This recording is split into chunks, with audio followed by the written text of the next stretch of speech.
Hello, and welcome to my brief introduction into the assessment system on the e-learning platform. Now, I'm making this video to help everyone who's going to become assessors and who is going to need to use this system on the e-learning platform. To start off, you're going to need to have at least 3 scenarios at hand of which one will be used during the practical assessment. Now, these 3 scenarios also needs to be recorded in your department's manual of procedures. So I'm going to do my best to try and explain the system to you guys. It's a very easy system to understand, not hard at all. Once you've done 1 or 2 assessments, you will not forget how the system works. Now, just some disclosure here. I'm going to be using the demo site, so this is not the live site, it's a demo site. And we use the demo site to test the system as well as to practice and to show students how this works. As you can see, I'm already logged in. So let me show you what we are going to be doing. So the first thing you're going to do is you're going to be selecting the menu. It's these 3 little lines over here. And from there, you're going to go to the training. Now, normally for e-learning, we would be going to the e-learning part, but we are not doing e-learning, we are doing assessments.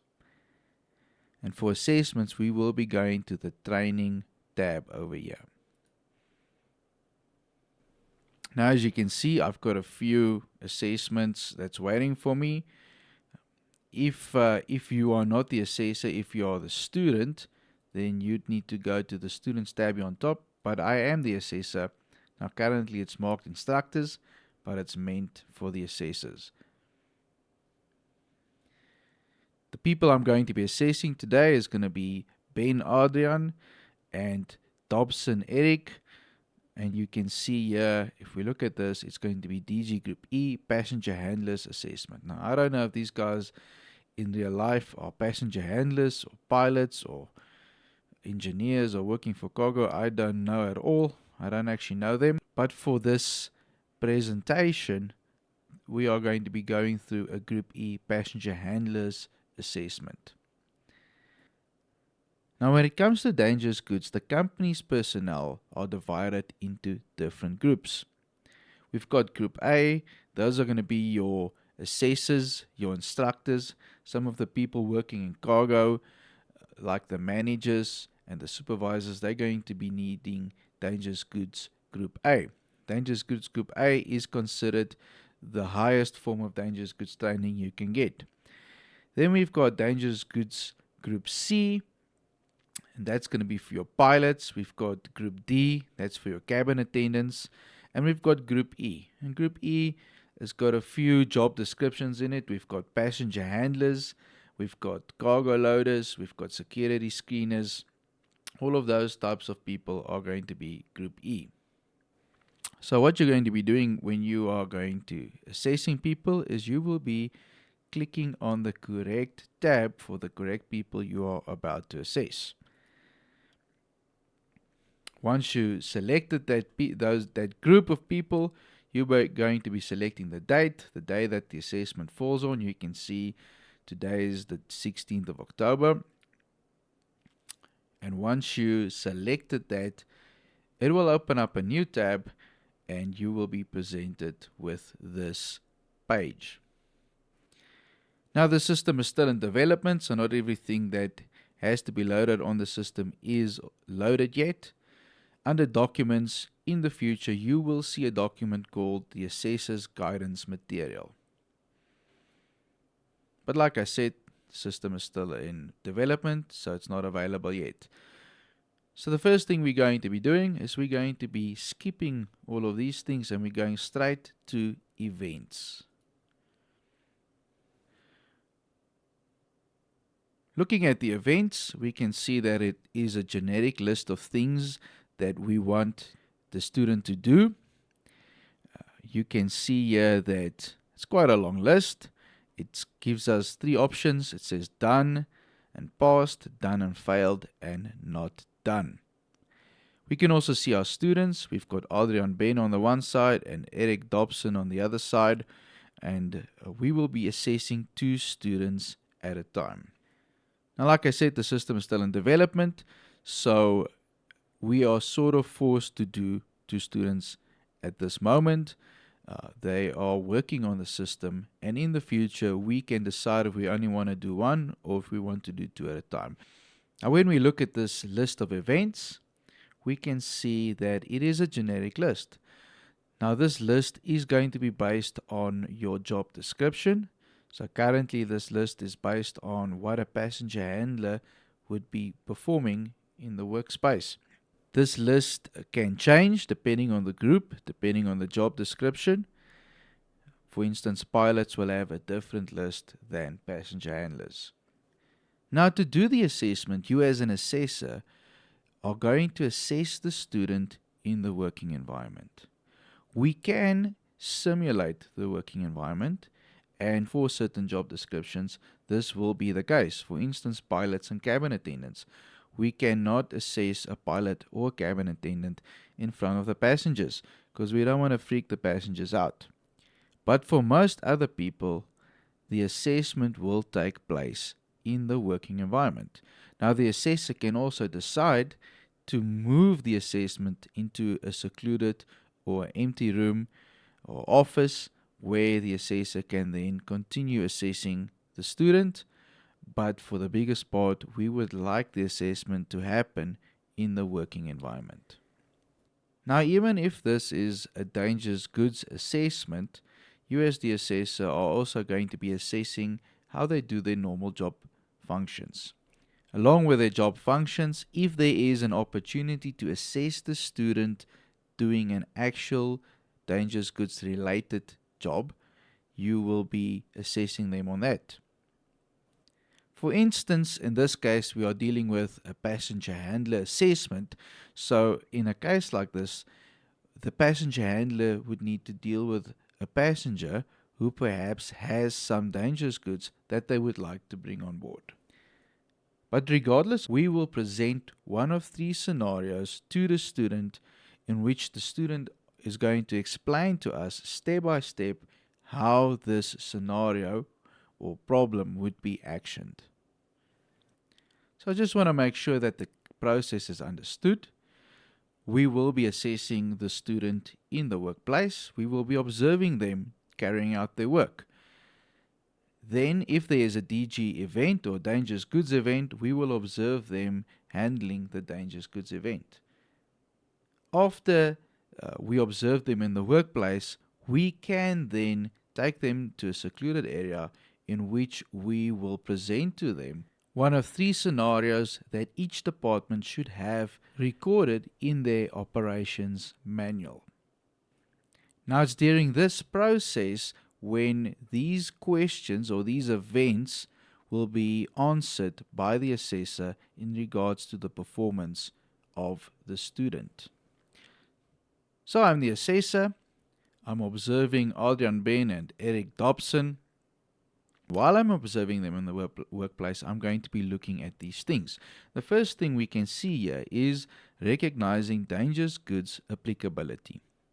Now, if we click on this, we see there's going to be boxes for comments, and we can see that there's a code associated to this event. And this code is going to be DG APC. Now, the code DG APC stands for Application of Procedures and Compliance with Regulations. And you might ask yourself, where do we get this? If you come here to the EBT tab, the first thing you see over here is Application of Procedures and Compliance with the Regulations, APC.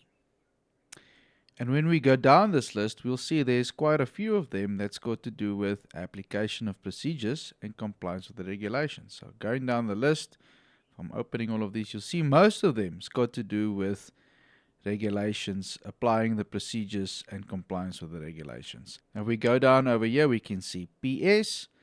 Now let's see what PS stands for. If we go here to EBT, we come down, we can see PS stands for problem solving and decision making. So this specific question covers application of procedures and problem solving.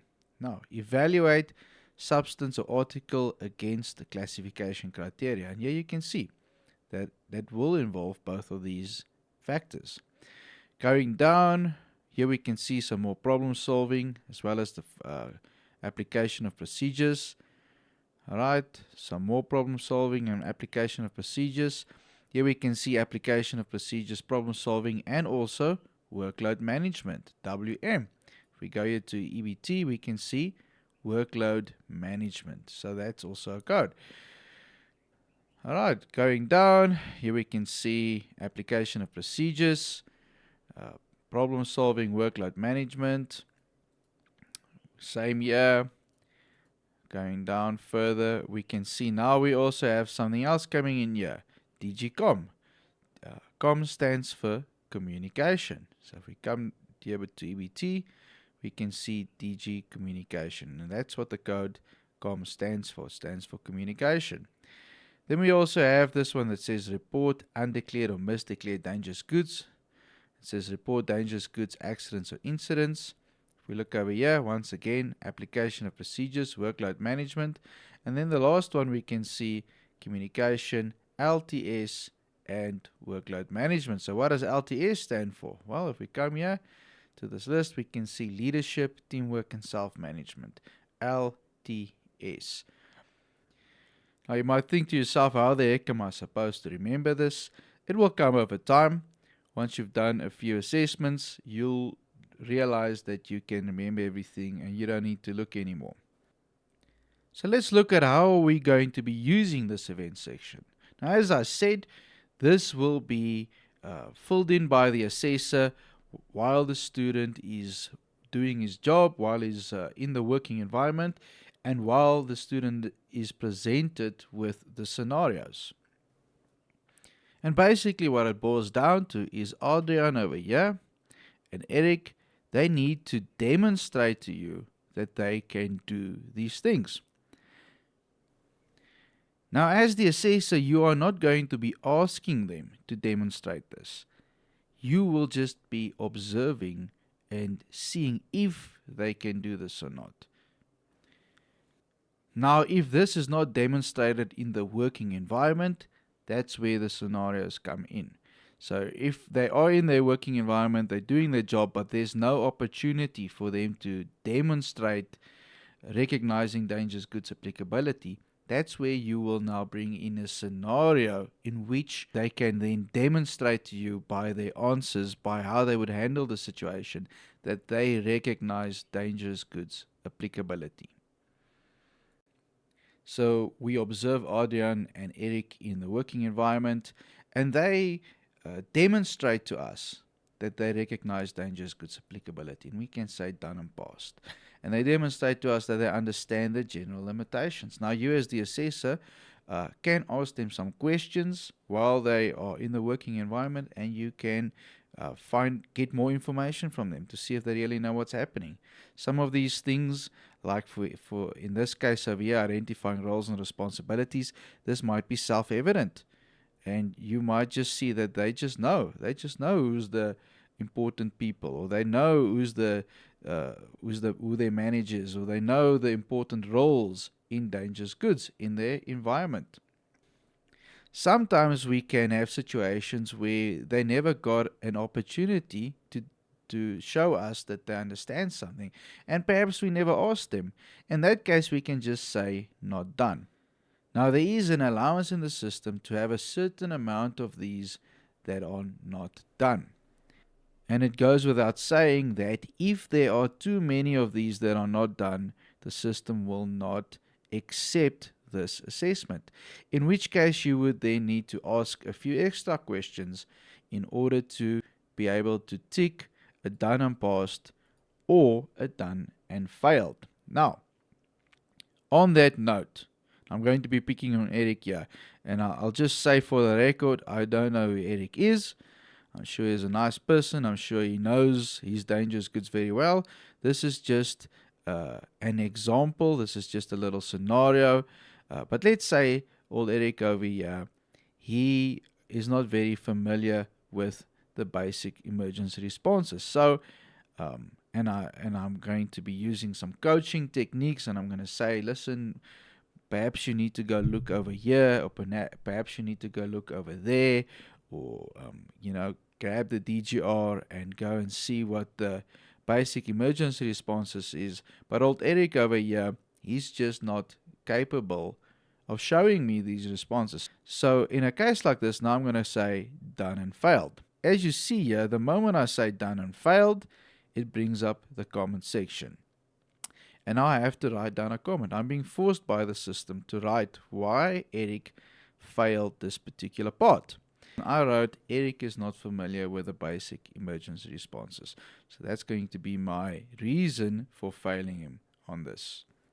Now, as an assessor, you need to know that failing someone is sort of like the last resort. That's why part of becoming an assessor is also the coaching and mentoring side of assessor that we need to have. So as an assessor, before you fail, you first have to coach a little bit, and you have to guide them in the right directions.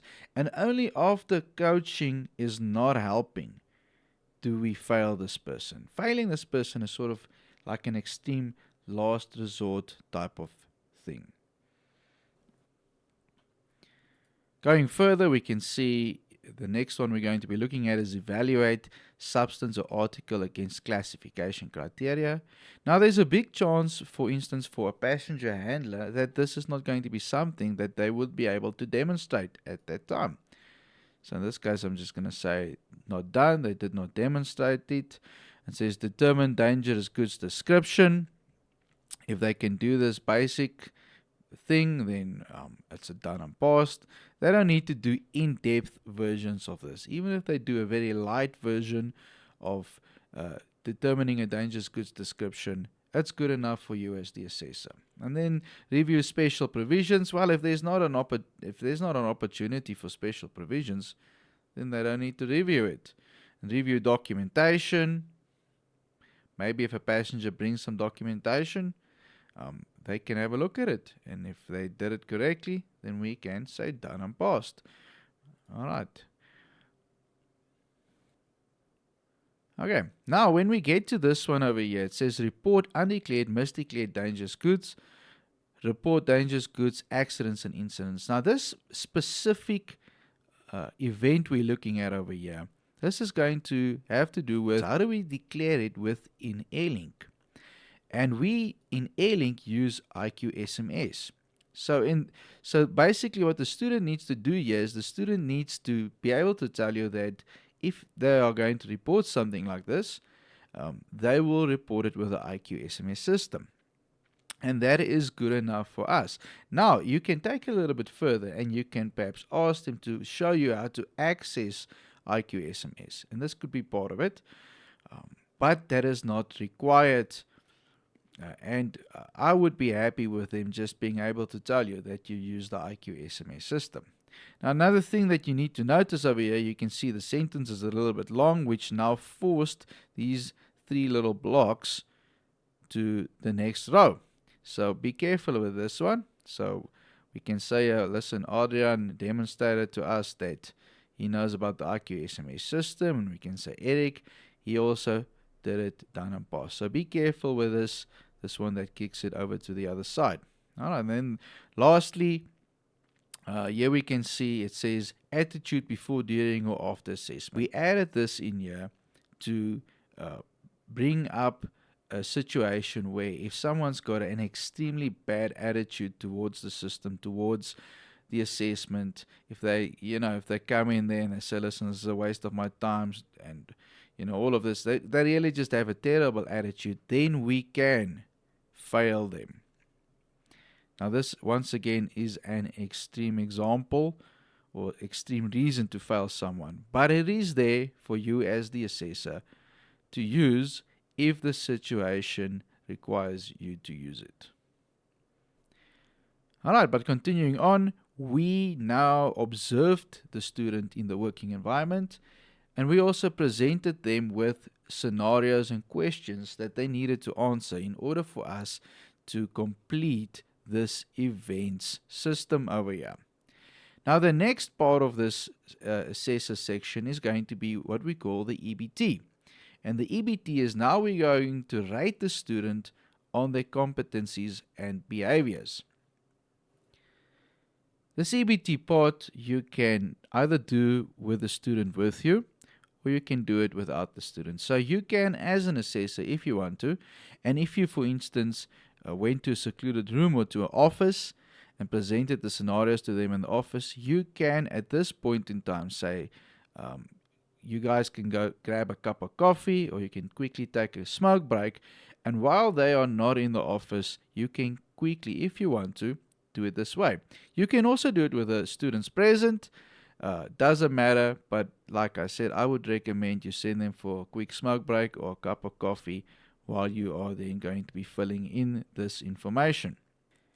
Now, just to remind you, these competencies or these behaviors have a relationship with the events. So if we go back here to the events, and we can see that, for instance, recognizing dangerous goods applicability gives us this code APC. And I already told you, APC stands for Application of Procedures and Compliance with the Regulations. So what we see in events has to reflect in the competencies and behaviors section of the assessment. Alright, let me explain the scoring. When we look over here, we can see we can give someone a score between 1 and 4. 1 being terrible and 4 being fantastic. 2 basically means that this person is below Airlink standard, and 3 means that this person is on Airlink's standard. Now, when it comes to giving students scores, we should be realistic in our assessment. And what I mean by that is most people are at best going to be on Airlink standard, meaning that they will be a 3 out of 4. And when we say someone is a 3 out of 4, we are not criticizing them, we are not saying that they are bad. What we are saying is that they are good enough. They are good enough. We are happy with their work. Their work is good enough. When we give someone a 4, we are saying that they are exceptional, that they are better than anyone else at that particular thing. So we should not be giving people a bunch of 4s on everything because we like them or because we think they are good at their job. If they are good at their job, they get a 3. It's only when someone is exceptional, much better than anyone else, that we will give them a 4 out of 4 as a score. Because remember, 4 out of 4 is 100%. So let's start scoring our students. The first thing you're going to be doing is you're going to be clicking here, and what you will see is nothing is happening. So I'm clicking over here, I'm not giving them any score. And that is because what you see over here is going to be an average of the score in regards to everything that's got to do with application of procedures. So you are going to click here on application of procedures, and you'll see it will open up a bunch of things that you will be assessing your student on in regards to application of procedures. So during the scoring process, you will now be thinking back upon the work that Adrian and Eric did. And you're going to be thinking about the scenarios, what they told you, and that is how you're going to score them now. So let me start scoring, and I'm going to score Adrian a 3 out of 4 for identifies where to find the procedures and the regulations. As well as, did he do it in a timely manner? Yes, I was happy with that. Did he comply with the applicable regulations? Yes, he did. I was happy with him.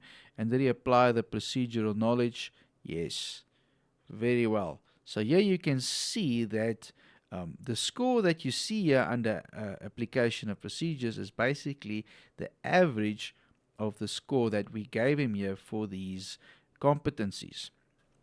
Now, when it comes to Eric, we need to remember now that we did fail him on something, and that thing we failed him on had to do with application of procedures and the compliance with the regulations. If we go back here to events, here we can see I failed him, and I said, listen, he was not familiar with the basic emergency response, and this now needs to reflect here by the EBT. So the way I'm going to reflect it is I'm going to give him a 2 for identify where to find procedures and regulations, And then let's say I was happy with everything else he did. Now notice it still gives us a 2 over here. Now I'll explain how this average story works just now, but for now I want to say that if a student gets a 2 over here under his main scores or under the main heading, in which case this is now application of procedures and compliance with the regulations, if a student gets a 2 over here, this is a failure of his assessment. Now, I already said that if you get a done and failed over here by the events, it is also a failure. So either way, if you do a done and failed here by the events, or he gets a 2 under his EBT, it's a failure either way. Now, in this case, I am reflecting what he failed on in the events in this EBT part. So under his competencies, I'm reflecting his failure. So continuing on, let's quickly look at the other things. Let's look at DG communication. Now, if you open up DG communication, you'll see things like ensures the recipient is ready and able to receive the information. Now, this is something that a passenger handler agent needs to be able to do. But for instance, if you are a security screener, perhaps there was no opportunity to do such a thing. In that case, you did not do it. So what do? Well, we can just leave it open. There is an allowance in the system for a certain amount of these that are not done. But we obviously cannot abuse this, and the student has to have had to do something. So we can't leave everything open and say he did nothing, because then he did no assessment. He needs to do some things. Alright, so going on, let's say our students were very good with this. Old Eric and Adrian, I'm happy with the work they gave us over here. And let's say, for instance, here that Adrian, it says here completes accurate reports as required by operating procedures. And let's say I observed him and his report was not that accurate, so I'm not happy. I'm going to give him a 2. But for everything else, he was okay. And it's so Eric is very good with communication, and he just gets a bunch of 3s. So if we go up over here, notice here under communication, it still gives a 3, even though I gave him a 2. Now, how does this work? Because over here we can see I only gave him 1 2 for old Eric here, and he had a 2. So how does this work? Well, the way the system works is it works on a 20-80% average, meaning that we are not allowed to have more than 20% of 2 versus the higher scores. So the higher scores needs to be at least 80%, and the lower scores, so between 3 and 2, should not be more than 80%. So as you can see with the previous part, the application of procedures part, our average is going to depend on how many things is in the list that we are going to be rating on. In this case, he was only rated on 4 things, and 1 out of 4 is going to be more than 20%.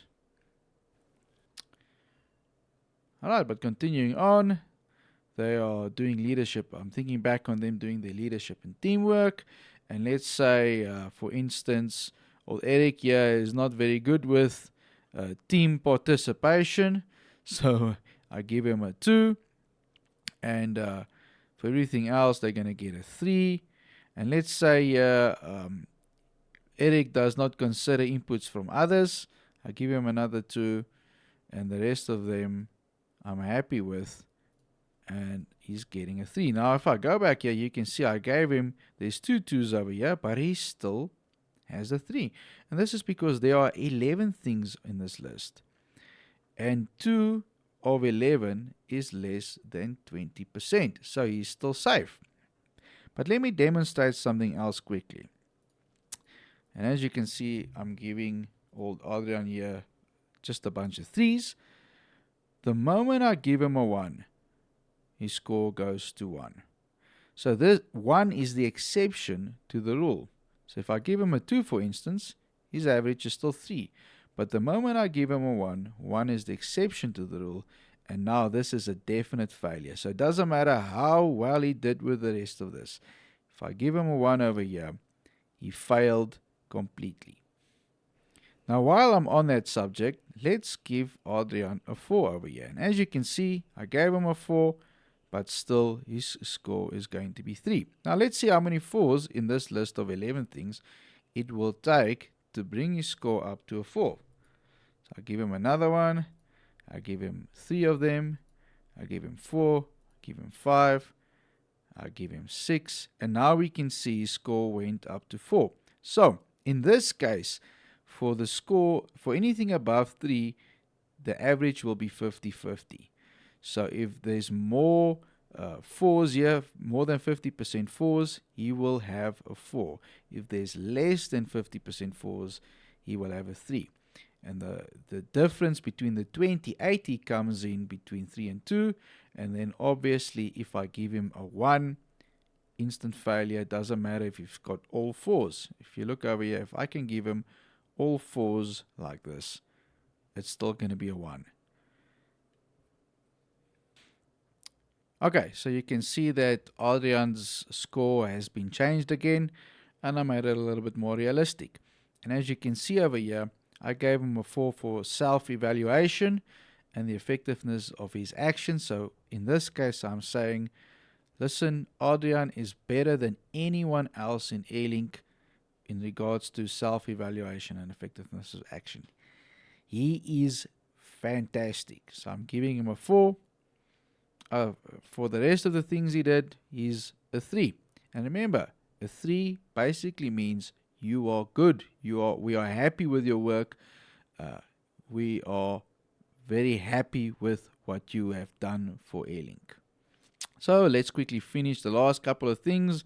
Problem solving. I'm going to just give them a score, and I'm going to say,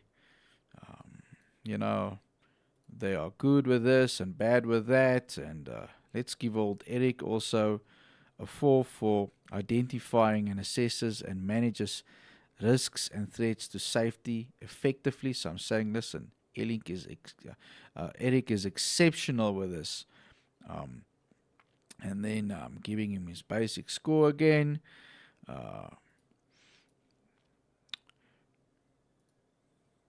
Okay, so here's their scores, and as you can see, the average worked out to 3 for both of these. And the last one over here, exercises self-control in all situations. Okay, and I'm just going to give them a bunch of 3s. Obviously, you're not going to go through the list as quick as I'm going. I'm not doing a real assessment. I'm just showing you how the system works. When you do this, you should be going through every single thing and thinking about what they did. All right, after this, we're going to say save. Now, when we get to this point over here, this is now where we're going to say sim training completed. You're going to press on sim training completed, and now you can see there's no more option for sim training completed. It just has the option to save. You can come and change some of these things afterwards. But be aware, the system records everything, and what you do will be recorded afterwards. So the next thing that needs to happen is those students who you perhaps sent on a smoke break or coffee break, you allow them back into the room, you give them their iPads, and now they are going to have to do a self-assessment. And the way they're going to be doing this is they will log on. Now you can see here I've got Adrian's logging information.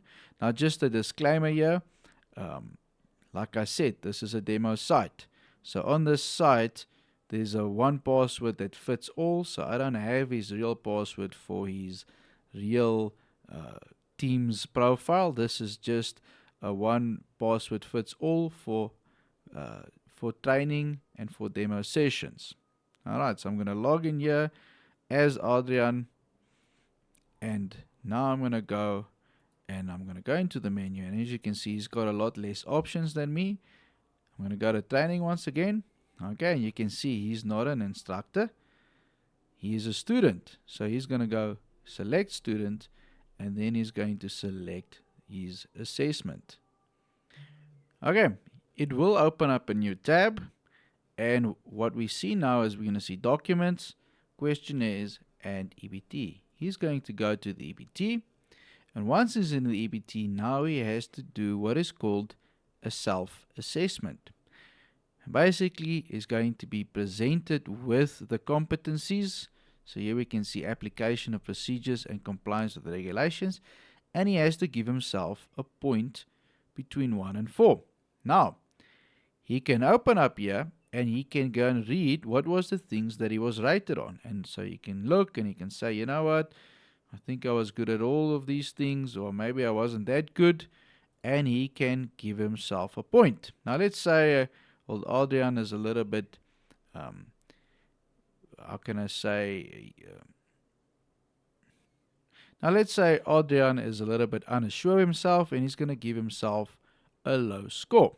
So he gives himself a 2, and maybe he says, you know what, my communication isn't that good, but it's better than my application of procedures. And maybe he's going to go and say, you know, my leadership and teamwork is fine. Maybe he thinks he's not good with problem solving and give himself a 2, and maybe he thinks his workload management isn't that great as well.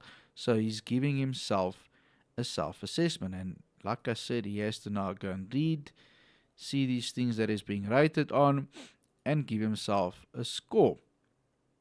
And if he's done, he has to say complete. Okay, now just like Adrian had to make a self-assessment, Eric also has to go and make a self-assessment. So we log in here on Eric's profile. So Eric goes to training. From training, he's going to go to students because he's a student. From student, he's going to go to the assessment that he is in. He's going to press on it. He's going to go to EBT, and he has to as well do a self-assessment. So for his assessments, let's say, Eric over here, he was aware of his inability to answer some of the things in regards to application of procedures. But for everything else, he thinks he is really good. So he's a bit overconfident. And he's going to say complete. So the next thing that comes is going to be what we call the debrief. And after the students did their self-evaluation, now you are going to be debriefing them on how they did with the assessment. Now, if both guys did well, then you can debrief them both at the same time. But if one of your students failed, now in our case, Eric over here failed, I would not suggest doing the debrief with both of them in the same room. But what we are going to be doing to enter the debrief is we'll go to the summary over here, and once we get into the summary, you'll see it says start the debrief. So we will start the debrief. Okay, now what you are basically seeing over here is you are seeing what you scored the students versus what they scored himself. So Adrian scored himself. Remember, I said Adrian was a bit unsure of himself. He was not confident in his abilities, and you can see he gave himself a 2, and then 2 3s, and then 2 2s again. But you scored him, or me, the assessor in this case, scored him a bunch of 3s. So now we can, with Adrian, because we can see how he scored himself, we can start a conversation in the lines of, you did very well, and we were happy with the work that you gave us. Okay, and you can see how you can use the system to direct the conversation. Now it's the same going to be for Eric, but in this case, we are unfortunately going to have to break to Eric the news that he failed. And we might also want to talk with him about his overconfidence, because in this case we can see Eric scored himself much higher than what we scored him, and this might be a case of him thinking he's doing a good job, but he's in actual fact not doing a good enough job, or him thinking that he is doing an exceptional job, but in reality he's just doing a good enough job. And so we will use this system to direct our conversation. Now after you did the debrief, it is time to sign off the training. So you're going to press there to sign off the training. And the next things that needs to happen is now each student from their end is also going to have to sign off the training. So currently I'm logged in as Adrian. It's going to go to EBT, and this is now where he's going to sign off his training. Now, from his end, he is forced to give a rating, meaning he has to say, listen, thumbs up or thumbs down. I'm happy with this assessment or I'm not happy. And then he has to write a comment, and in this case, Adrian's going to say, I'm happy, because he's happy, he passed. Okay, and he is going to go and sign off the training. Eric also, from his side, is going to have to go and sign off the training. So he's going to go in there by EBT. Eric was not very happy. He failed. Perhaps he does not like the assessor. Perhaps he feels this was unfair. So let's say this was unfair. Okay, and from his end, he's going to sign off the training. So we are almost done. Both students signed off their training. You'll remember we were in the debrief last time as the assessor. Now you are going to go back to EBT, and you are going to see here, it's going to give you the option to sign off the course. And we are going to sign off the course. Now, in the case where both students passed the assessment, this would be the end and you would be done with it. But if someone failed, it's not over yet. This person now needs to do a little bit of OJT, on-job training, and they need to be mentored. And for the biggest case, this would probably be done by you as the assessor. Now, you might want to go and talk to his manager, explain what happened. Maybe Eric, in this case, would be involved. He would be part of the discussion. He would be there with the manager. And you might discuss on what is the next step. Now, the next step would be a little bit of retraining. Now, they don't necessarily need to redo the course, but if you feel as the assessor that redoing the theoretical course is going to solve this problem, then the manager can book that person to redo the theoretical course. Perhaps this was just a practical thing. It was in the working environment, and you might want to have this person do a little bit of on-job training, and you can even do a little bit of mentoring. Maybe his own manager can mentor him. You as the assessor would also need to do a little bit of mentoring, where you help this person to do the job better. You show them and you give them an opportunity to do and repeat what you did.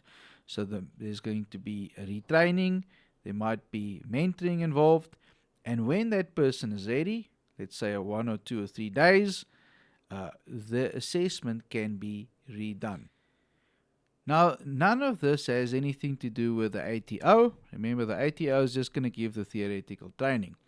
Everything else, the assessment, the results of the assessment, what happens after the assessment if the student fails, all of this will be determined by the manager or the supervisor and the assessor. And it's all going to be in your hands. You as the assessor, as part of this process, and it's going to be in your hands, and you are going to determine the best way forward for the student. Now remember, this is competency-based training, or CBTA, meaning we want the end result of all of this to be a competent person working for Airlink. So all of this whole assessment process, the coaching, the mentoring, the retraining if necessary, the reassessment if necessary, the result of this should be a competent employee. And that is our mindset when we use this system.